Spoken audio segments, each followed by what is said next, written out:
माननीय मुख्यमंत्री द्वारा पहनाया जा रहा है।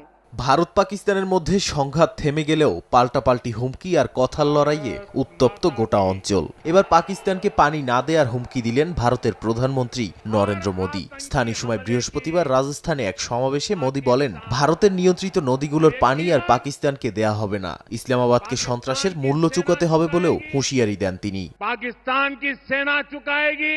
এদিকে সাম্প্রতিক লড়াইয়ে ভারতের পরাজয় হয়েছে বলে আবারও দাবি করেন পাকিস্তানের প্রধানমন্ত্রী শাহবাজ শরীফ। নয়াদিল্লি এই পরাজয় কোনোদিন ভুলতে পারবে না বলেও মন্তব্য করেন তিনি। ভারত নিয়ন্ত্রিত কাশ্মীর একদিন পাকিস্তানের অংশ হবে বলেও জানান শাহবাজ।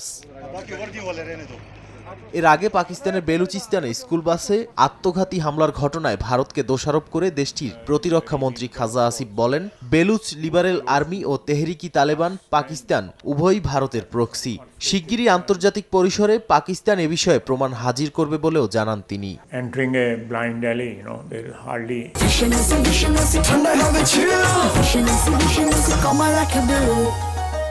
এর মধ্যেই পাকিস্তানের সঙ্গে যুদ্ধবিরতি কার্যকরে যুক্তরাষ্ট্র মধ্যস্থতা করেছে ট্রাম্পের এমন দাবি আবারও অস্বীকার করেছেন ভারতের পররাষ্ট্রমন্ত্রী এস জয়শঙ্কর।